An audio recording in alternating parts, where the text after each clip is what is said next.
नमस्कार। आप देख रहे हैं संतोष पाठक ऑफिशियल। मैं हूं आपके साथ शिव कुमार मिश्रा। हमारे साथ हैं संतोष पाठक जी। स्वागत और अभिनंदन।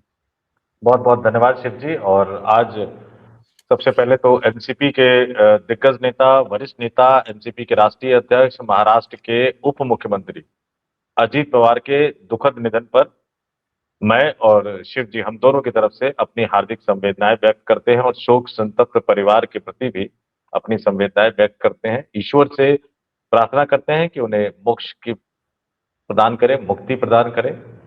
लेकिन राजनीति तो राजनीति है, मौत तो मौत है। आज तक ये पता नहीं लग पाया कि गुजरात के पूर्व मुख्यमंत्री विजय रूपानी की जो मौत जिस प्लेन हादसे में हुई, उस हादसे की असली वजह क्या थी, उस हादसे की सही वजह क्या थी, और 7 महीने से ज्यादा का वक्त हो गया। और अचानक एक ऐसे नेता जो कि सिटिंग डिप्टी चीफ मिनिस्टर है, एक ऐसे नेता जिन्होंने कुछ ही दिन पहले भारतीय जनता पार्टी पर आरोप लगाया था कि उनके भ्रष्टाचार के सबूत उनके पास है, भ्रष्टाचारी पार्टी उन्होंने बता दिया था भारतीय जनता पार्टी को। और एक ऐसे नेता जिनके बारे में ये कहा जा रहा था कि वो एनडीए का साथ छोड़ेंगे, क्योंकि चाचा भतीजे के मिलने की बात हो रही थी और चाचा कभी भी एनडीए के साथ नहीं आते, तो एनडीए का साथ छोड़ेंगे। और अचानक कुर्सी पर बैठे हुए, पद पर बैठे हुए उस व्यक्ति की मौत हो जाए, तो ये कई तरह के सवाल, कई तरह की शंकाएं खड़ी करता है। और ये सवाल, ये शंकाएं अब हम नहीं खड़ी कर रहे हैं, एक एक करके, और उसमें तमाम राजनीतिक दलों को शामिल कर लीजिए। क्या कांग्रेस पार्टी, क्या तृणमूल कांग्रेस, क्या समाजवादी पार्टी, क्या नेशनल कॉन्फ्रेंस, क्या उद्धव ठाकरे वाली शिवसेना, इंडिया गठबंधन के 1 दर्जन के लगभग राजनीतिक दलों ने सीधा सीधा आरोप लगा दिया है कि अजीत पवार एनडीए का साथ छोड़ने वाले थे, बीजेपी का साथ छोड़ने वाले थे। इसलिए जो प्लेन हादसे में उनकी मौत हुई है, वो स्वाभाविक मौत नहीं है, इसकी जांच होनी चाहिए। और ममता बनर्जी, जिन्होंने कुछ दिन पहले मंच पर चीफ जस्टिस ऑफ इंडिया से गुहार लगाई थी संविधान की रक्षा करने की, वो एक बार फिर से देश के सुप्रीम कोर्ट के मुख्य न्यायाधीश से गुहार लगा रही है इस पूरे मामले की जांच करने की। सच क्या है, ये तो निश्चित तौर पर जब निष्पक्ष जांच होगी, जिस पर तमाम लोगों को भरोसा होगा, तभी तो सामने आएगा। लेकिन अब भारतीय जनता पार्टी इस मामले में पूरी तरह से फंस गई है। विजय रूपानी वाले मामले में परिवार का मामला था, किसी ने सवाल नहीं उठाया। लेकिन अब अजीत पवार के मामले में एक एक करके तमाम दिग्गज नेता सवाल उठा रहे हैं। तो हम इस स्टोरी को लेकर, दुख की इस घड़ी में हम इस तरह की स्टोरी लाना नहीं चाहते थे, लेकिन सवाल उठ रहे हैं। और सवाल कोई छोटे मोटे नेता नहीं उठा रहे हैं, कई राज्यों के मुख्यमंत्री सवाल उठा रहे हैं, कई राज्यों में मुख्यमंत्री रह चुके नेता सवाल उठा रहे हैं, देश और राज्य की राजनीति के दिग्गज नेता सवाल उठा रहे हैं, और संसद भवन परिसर से भी ये सवाल पर ये आवाज उठकर निकल कर सामने आ रही है कि स्वतंत्र एवं निष्पक्ष जांच होना चाहिए। तो निश्चित तौर पर यह मामला बहुत गंभीर बन गया है। जी शिव जी। नहीं, बिल्कुल आपने ठीक कहा। और इसको लेकर कांग्रेस के नेता, सपा के नेता, टीएमसी की अध्यक्षा ममता बनर्जी, फारूक अब्दुल्ला, एकनाथ शिंदे, सभी नेता बयान देते नजर आ रहे हैं। सबसे पहले मैं आपको दिखाऊंगा, एक खबर है हमारे पास आज तक की, और उस खबर को जब आप देखेंगे तो इस खबर पे लिखा हुआ है अजीत पवार विमान हादसे की जांच हो। इसका मतलब कहीं ना कहीं संदेह शुरू हो गया। सुप्रीम कोर्ट करे निगरानी। ममता बनर्जी कह रही है मैं नीचे किसी की नहीं मानूंगी। ममता बनर्जी बोली, अमर अब्दुल्ला ने मांग उठाई। दोनों ही चीफ मिनिस्टर हैं, एक बंगाल की हैं तो एक जम्मू एंड कश्मीर के हैं। कांग्रेस के चर्चित नेता इमरान प्रतापगढ़ी, उन्होंने 6 घंटे पहले ही लिख दिया, घटना के तत्काल बाद अजीत पवार साहब की विमान दुर्घटना में मौत की खबर बेहद अफसोसनाक है। खुदा उनके परिवार को इस दुख की घड़ी में सब्र अता करे। भारत सरकार दुर्घटना की गहन जांच कराए ताकि दुर्घटनाओं के कारणों का पता चल सके। संतोष जी, डीजीसीए पर लगातार सवाल उठते रहे। आपने देखा इंडिगो का प्रकरण हो, या फिर चंद महीनों पहले गुजरात के पूर्व मुख्यमंत्री विजय रूपाणी का निधन हो, या फिर पूर्वाध में चले जाएं तो फिर माधवराव सिंधिया का निधन हो, उससे और पूर्वाध में चले जाएं तो संजय गांधी का निधन हो। घटनाएं हो जाती हैं और उसके बाद जांच नहीं होती। जांच रिपोर्ट क्या आती है पता नहीं लगता। बिपिन रावत तत्काल का मामला है, सीडीएस, इन सब जांचों में क्या निकला आज तक नहीं पता लगा, लेकिन इस घटना पर सबके सवाल हैं। चंद दिन पहले उन्होंने एक घोटाले खोले जाने का जिक्र किया और उन्होंने कहा कि भाजपा के पापों की गठरी मेरे पास है, भ्रष्टाचार की गठरी मेरे पास है, और उसके 15 दिन बाद हादसे में निधन होना सवाल तो खड़े करता, पूछता है देखिए जनमानस। शिव जी, एक एक करके मैं इन तमाम सवालों को रख लूंगा आपके सामने, लेकिन उससे पहले जरा मैं ये बता दूं कि कांग्रेस पार्टी यानी देश की मुख्य विपक्षी पार्टी, देश की सबसे पुरानी पार्टी, देश पर दशकों तक राज करने वाली कांग्रेस पार्टी के मुखिया, कांग्रेस पार्टी के राष्ट्रीय अध्यक्ष मल्लिकार्जुन खड़गे ने भी इस पूरे मामले में जांच की मांग उठा दी है। यानी जो शक की बात कही जा रही है, अब ये सिर्फ राज्यों तक सीमित नहीं रह गया, बल्कि अब राष्ट्रीय नेता भी अब ये सवाल उठा रहे हैं और वो कह रहे हैं कि इस मामले में ऐसा लग रहा है कि कहीं ना कहीं गलती हुई है। तो कांग्रेस पार्टी के राष्ट्रीय अध्यक्ष मल्लिकार्जुन खड़गे ये सवाल उठा रहे हैं। अब एक एक करके सुनिए जरा।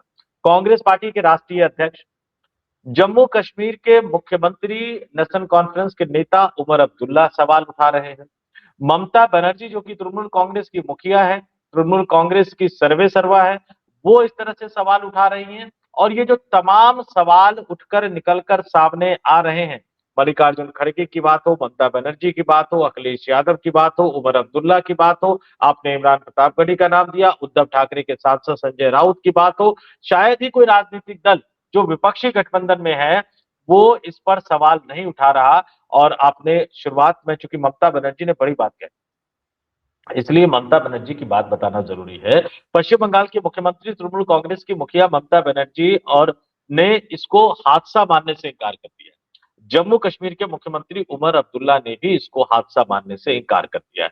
ममता बनर्जी ने क्या कहा कि अजीत पवार की मौत की ठीक से जांच होनी चाहिए, जिसकी निगरानी सीधे सुप्रीम कोर्ट करे। उन्होंने बताया कि संकेत दिया था, ममता बनर्जी कह रही कि अजीत पवार ने संकेत दिया था कि वो सत्ताधारी गठबंधन यानी महाराष्ट्र में जो एनडीए गठबंधन है उसको महायुति गठबंधन कहा जाता है। तो ममता बनर्जी कह रही है कि अजीत पवार ने यह संकेत दिया था कि वो महाराष्ट्र की सत्ताधारी गठबंधन महायुति से दूरी बना रहे थे, वह सत्ताधारी पार्टी के साथ थे, लेकिन वह बीजेपी छोड़ने की तैयारी कर रहे थे। ऐसे में अचानक एक प्लेन क्रैश हो जाता है जिसमें अजीत पवार मौजूद रहते हैं, यानी महाराष्ट्र के उप मुख्यमंत्री मौजूद रहते हैं, जो कि सत्तारूढ़ गठबंधन का साथ छोड़ने की तैयारी कर रहे थे। तो उनके मौत पर तो फिर कई तरह के सवाल खड़े होते हैं और इसलिए ममता बनर्जी इसकी हाई लेवल इंक्वायरी की मांग कर रही है। और जम्मू कश्मीर के मुख्यमंत्री उमर अब्दुल्ला ने भी कहा कि ये जो पूरी घटना है ये अपने आप में सिर्फ हादसा नहीं है, इसलिए इसकी पारदर्शी जांच होनी चाहिए ताकि विमान के क्रैश होने के तकनीकी या अन्य कारणों का स्पष्ट पता चल सके। और इन तमाम नेताओं का सामने आकर ये सवाल उठाना, अखिलेश यादव का भी सामने आकर ये सवाल उठाना, ये अपने आप में बता रहा है कि बीजेपी अब इस पूरे मामले में फंस गई है, उलझ गई है। उन्हें एक हाई लेवल इंक्वायरी, निष्पक्ष और स्वतंत्र इंक्वायरी जो है इसकी तो करवानी पड़ेगी। शिव जी, अब वो कह रही हैं कि इसकी जांच सुप्रीम कोर्ट के जरिए कराई जाए, सुप्रीम कोर्ट को वो इन्वॉल्व करना चाहती है। आखिर इस देश की संवैधानिक संस्थाओं से भरोसा क्यों उठ गया? एक संतोष जी बड़ी गंभीर टिप्पणी है ये कि इस देश की संस्थाओं से विपक्ष का भरोसा क्यों उठ गया।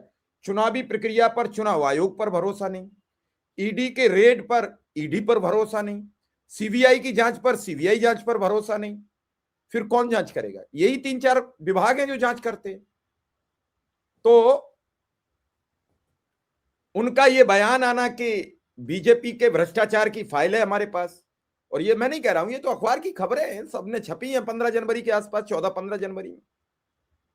और इतना बड़ा हादसा हो जाना, आज हादसे के बाद जो दृश्य आए हैं वो बड़े भयावने हैं, उनकी पार्टी के सभी नेता रो रहे हैं। ऐसे में संतोष जी सवाल यह है कि हादसे दर हादसे के बाद भी डीजीसी सबक क्यों नहीं सीख रही? देखिए इसके दो पहलू हैं, हमें इन चीजों को जरा स्पष्ट तौर पर समझना चाहिए। दर्शकों को यह भी बता दूं कि राज ठाकरे महाराष्ट्र नवनिर्माण सेना के नेता हैं उनका भी बयान आया है कि राजनीति में स्पष्ट बोलने की कीमत चुकानी होती है। अब ये किस तरफ इशारा कर रहे हैं राज ठाकरे, ये आप इसको समझ लीजिए कि किस तरफ वो इशारा करते हुए नजर आ रहे हैं। आपने संवैधानिक संस्थाओं की बात, आपने नियामक संस्थाओं की बात की। दिक्कत की बात तो यही, राजनीति में हर राजनीतिक दल का अंतिम लक्ष्य सत्ता प्राप्त करना होता है, कुर्सी प्राप्त करना होता है। कोई भी राजनीतिक दल दूध की धुली नहीं। दुर्भाग्य से क्या स्थिति हो गई है 2014 के बाद कि तमाम रेगुलेटरी बॉडी जो है वो बिल्कुल तहस नहस हो गई, अपना काम नहीं कर रही। जिनको स्वास्थ्य सेवाओं पर निगरानी रखनी है वो हॉस्पिटल से मिलकर लोगों को लूटने में लगे हुए। ट्राई का काम मोबाइल उपभोक्ताओं के हितों की रक्षा करना है, वो मोबाइल कंपनियों से मिलकर मोबाइल के उपभोक्ताओं को लूटने में लगा हुआ है। जिस मंत्री का काम सरकारी व्यवस्था को पुख्ता करना है वो प्राइवेट अस्पताल, प्राइवेट स्कूलों के उद्घाटन में लगे हुए हैं। जिस डीजीसीए का काम विमान यात्रियों को की सुरक्षा और सुविधा का ध्यान रखना है, उस डीजीसीए को उनकी औकात तो अभी कुछ दिन पहले इंडिगो ने बता के, पूरे देश को इंडिगो ने बंधक बना लिया और उन पर जुर्माना क्या लगाया गया? सिर्फ जुर्माना लगा के छोड़ दिया गया। कायदे से तो जेल भेजना चाहिए था इंडिगो के अधिकारियों को और इंडिगो के मालिकों को। जो डीजीसीए है वो अपना मूल काम नहीं कर पा रहे और इसीलिए सवाल उठ रहा है। सीबीआई को क्या बना दिया इन्होंने? कांग्रेस के टाइम में तोता कहा गया था, लेकिन अब सीबीआई की विश्वसनीयता उससे भी नीचे है। पता नहीं अब कौन सा तोता उनको कहा जाएगा। ईडी पर किसी को भरोसा नहीं रहा, सरकार की जांच एजेंसियों पर किसी को भरोसा नहीं रहा, एसआईटी बना देते हैं तो उस पर किसी को भरोसा नहीं रहा।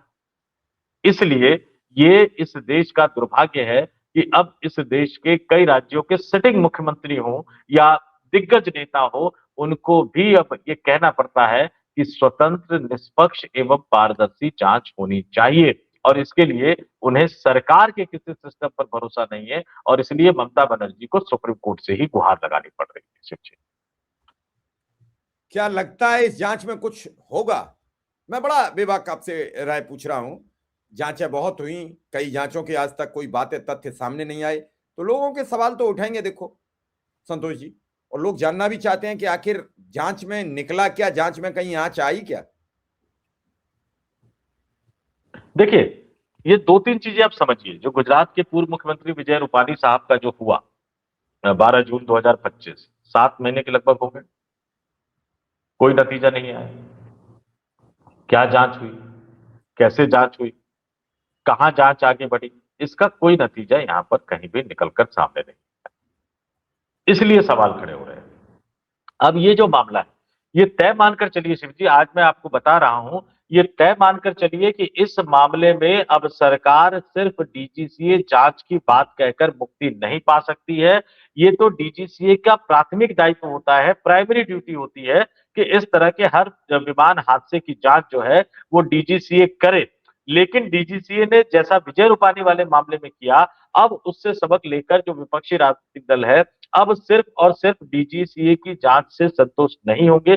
लेकिन अब देखना होगा, क्योंकि बीजेपी पर प्रेशर पड़ रहा है, सरकार पर प्रेशर पड़ रहा है, यहां तक कि महाराष्ट्र में उनके जो दूसरे उप मुख्यमंत्री हैं शिवसेना के नेता एकनाथ शिंदे, वो भी एक यहां तक कह रहे हैं कि इस पूरे मामले की जांच होनी चाहिए, पूरे मामले की जांच होगी तो आपके एक अन्य सहयोगी, और मैं दर्शकों को बता दूं कि महाराष्ट्र के राज्यपाल, महाराष्ट्र के मुख्यमंत्री देवेंद्र फडणवीस, उप मुख्यमंत्री एकनाथ शिंदे, ये तमाम लोग घटनास्थल पर बारामती पर पहुंचे हैं और एकनाथ शिंदे का भी जांच की मांग करना ये बताता है कि भारतीय जनता पार्टी अगर अब इस जांच की मांग को नहीं मानेगी, एक हाई लेवल निष्पक्ष और पारदर्शी जांच नहीं करवाएगी, तो फिर जिस तरह के आरोप उन पर लग रहे हैं, उन आरोपों से पाक साफ बचकर निकल पाना या अपनी सफाई दे पाना भारतीय जनता पार्टी के नेताओं के लिए संभव नहीं हो पाएगा। चलिए अब देखेंगे कि किस किस के लिए संभव होगा, किसके लिए नहीं संभव होगा, लेकिन इस घटना ने सवाल खड़े कर दिए हैं और इस घटना के थोड़ी देर बाद फिर जयपुर के हवाई अड्डे पर फिर एक विमान दुर्घटना होते होते टली है, जिसमें राजस्थान के कांग्रेस के प्रभारी सुखजिंदर सिंह रंधावा यात्रा कर रहे थे। आखिर हादसे दर हादसे और तकनीकी समस्याएं रोज आती हैं। आपने देखा कि जब गुजरात में हादसा हुआ था तो रोज खबर आई, तत्काल खबर आई कि लखनऊ में, तत्काल खबर आई जयपुर में, फिर बंगलौर में, हर हवाई अड्डे से खबर आई, क्योंकि हादसा हो चुका था। फिर हादसे के बाद क्या सबक लिए गए, और आज जब फिर हादसा हुआ तो फिर खबर आई। क्या जब हादसे नहीं होते तो खबरें छुपा ली जाती है? हवाई अड्डों पर तो हवाई जहाज तो रोज उतरते हैं, फिर ये खबरें छुपाता कौन है? देखिए, मैं जरा बता देता हूं आपको। वैसे तो कोई भी गाड़ियां चाहे वो सड़क पे भी चलती हो, मेंटेनेंस की जरूरत तो होती है। लेकिन हवा में जो चलता है, जो विमान हवाई जहाज, उसमें जो सिक्योरिटी, मेंटेनेंस, इंजीनियरिंग, चेकिंग, ये सब चीज बहुत जरूरी होता है। और ये वाकई सबसे बड़ी समस्या है। मैं फिर कह रहा हूं कि डीजीसीए का काम, जो प्राइमरी ड्यूटी है डीजीसीए के अधिकारी वो करने की बजाय प्राइवेट कंपनियों के हाथों में खेल रहे हैं, इस तरह का आरोप लगाया जाता है। अगर प्राइवेट कंपनियों के हाथों में वो खेल न रहे होते तो इंडिगो के खिलाफ कड़ी कार्रवाई हो गई। हालत ये है कि प्राइवेट एयरलाइंस के मालिकों को ये समन तो करते हैं, प्राइवेट एयरलाइंस के मालिकों को, लेकिन वहां से कोई छोटा सा मैनेजर आके इनको समझा बुझा के चला जाता है, ये समझ बूझ जाते हैं। अब दर्शक मेरे कम कहे कुछ ज्यादा समझे कि कैसे समझ बूझ जाते हैं, क्यों इनके मालिकों को नहीं बुलाया जाता। और सिर्फ एयरलाइंस नहीं, आप ये जो छोटे छोटे जो चॉपर, जो हेलीकॉप्टर चल रहे हैं, इनकी भी अपनी कंपनी होती है, इनका भी मेंटेनेंस का वर्क होता है। इन तमाम चीजों को लेकर एक नियमावली बनी होती है, और इन नियमावलियों का पालन डीजीसीए सुनिश्चित नहीं करवा पा रहा है। ये एक बड़ी सच्चाई है। और इस देश का जो एविएशन सेक्टर है, वो जो हवाई जहाजों में यात्रा करते हैं लाखों लोग ही नहीं, बल्कि छोटे छोटे जहाजों में 4-5, जैसे इसमें ये छोटा जहाज था, छोटे छोटे जहाजों को जो हायर करके किराए पर लेकर जो छोटी छोटी दूरी तय करते हैं, वो जो सारे वीआईपी होते हैं। बल्कि मैं तो ये कहूंगा कि विजय रूपाणी के हादसे के बाद तो सबक नहीं लिया, कम से कम अजीत पवार के हादसे के बाद नेताओं को ये सबक लेना चाहिए कि डीजीसीए के ऊपर राजनीति नहीं, डीजीसीए में करप्ट अधिकारी नहीं, डीजीसीए में ईमानदार अधिकारी, एयरपोर्ट अथॉरिटी में ईमानदार अधिकारी, और सख्ती से जो भी नियम बनाए गए हैं उनको सख्ती से लागू किया जाए। और जो अधिकारी उनको लागू नहीं करवा पाते, यहाँ जो ये हादसा हुआ, अब इनका इंजीनियरिंग स्टाफ होगा या मेंटेनिंग स्टाफ होगा या इन कंपनी का मालिक होगा, अगर उनको तुरंत गिरफ्तार करके उनके खिलाफ कार्रवाई नहीं की जाएगी, तो इसका मतलब आप समझिए कि झोल झाल है। और यही वो झोल झाल है जिस झोल झाल के कारण ममता बनर्जी जैसी नेता को सामने आकर ये कहना पड़ता है कि सुप्रीम कोर्ट जो है इस मामले की जांच करवाए। और यही वजह है कि चाहे वो मल्लिकार्जुन खड़गे हो, चाहे वो अखिलेश यादव हो, चाहे वो ममता बनर्जी हो, चाहे वो उमर अब्दुल्ला हो, चाहे वो नितिन राउत हो, चाहे वो संजय राउत हो, चाहे तमाम नेता हो, उनको इस तरह के जो मौत हुई है जिस तरह से अजीत पवार की, उसमें कई तरह के षड्यंत्र की बू आने लगती है। और षड्यंत्र की इस बू को अब रोक पाना बीजेपी के लिए बहुत ज्यादा संभव नहीं है। और इसलिए हमने कहा भी है कि अब आपको ठोस जवाब, ठोस जांच और ठोस जांच के नतीजों को सामने लाकर दिखाना पड़ेगा। और ये मामला, चूंकि संसद का बजट सत्र शुरू हो चुका है शिव जी, मेरे पास जो जानकारी है कि इस मामले को ये तमाम इंडिया गठबंधन में शामिल राजनीतिक दल लोकसभा और राज्यसभा में भी उठाने की तैयारी कर रहे हैं। यानी इस मामले की गूंज अब देश के लोकतंत्र के सर्वोच्च मंदिर, सबसे बड़े मंदिर जो है, वो लोकसभा और राज्यसभा में भी सुनाई दी। चलिए इंतजार करेंगे। फिलहाल इस खबर को यहीं विराम देंगे और सोचेंगे और देखेंगे कि आखिर अगला कदम क्या होता है सरकार का और क्या जांच रिपोर्ट आती है। तब तक हमें प्रतीक्षा करनी चाहिए कि पहले सरकारी जांच रिपोर्ट आती क्या है। आपका बहुत बहुत आभार, बहुत बहुत धन्यवाद। बहुत बहुत धन्यवाद।